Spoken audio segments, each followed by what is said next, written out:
Hi, thanks for joining us. Another episode of Money TV. I'm Don Baillargeon. So glad you could be with us. Money TV is the program all about money and what makes it happen. There was a time just a few short years ago when a $5 bill could buy you one share of stock each in three different companies: GM, Ford, and Chrysler. Chrysler has since been acquired by Fiat. GM went bankrupt and emerged with a new IPO. But the value of the Ford stock alone would have made that original half sawbuck investment increase by more than 300%. What's interesting about that is Ford was the only one of the former big three to not take any government bailout money. Now, Chrysler seems to be doing just fine with Fiat as its new parent company, but lo and behold, GM's in deep trouble once again. They were nicknamed government motors after the unpopular bailout, an investment we, the taxpayer, lost billions of dollars on. GM is facing perhaps the sternest test in their long and illustrious history.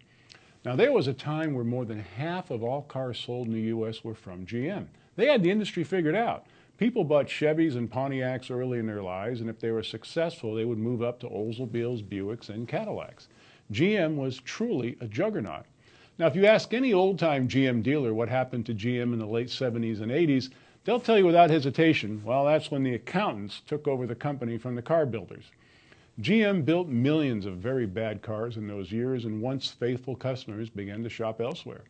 Now, Oldsmobile and Pontiac has since been laid to rest, and GM's market share in the U.S. has been eroded by quality-built imports, rendering the company a shell of its former self. Well, this week the news hit that GM is recalling more than 7 million cars, which is roughly the same number of cars they've sold in the U.S. over the last 3 years. Ignition switch problems, power steering problems, airbag problems, the list goes on. And the service bays of GM dealers are going to be overrun with recalled vehicles needing service. Good luck trying to get that 30-minute Mr. Goodwrench oil change this spring and summer.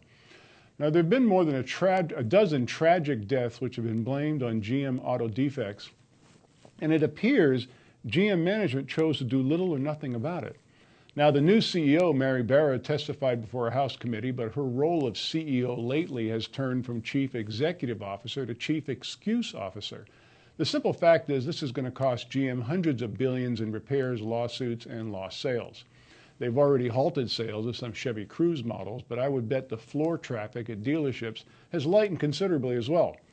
GM survived bankruptcy, but can they survive Recallgate? Now, remember this, our toll-free number from anywhere in the world you're watching the program, 888-259-4449 for information about our featured guests. When you do call, be sure and ask to be added to the subscription list of our Money TV newsletter. That is free. It's an email publication, so we will need your email address. Again, toll-free from anywhere in the world, 888-259-4449. On your mobile phone, all you have to do is text Money TV to go 800 or 46800. Be sure and visit us at moneytv.net.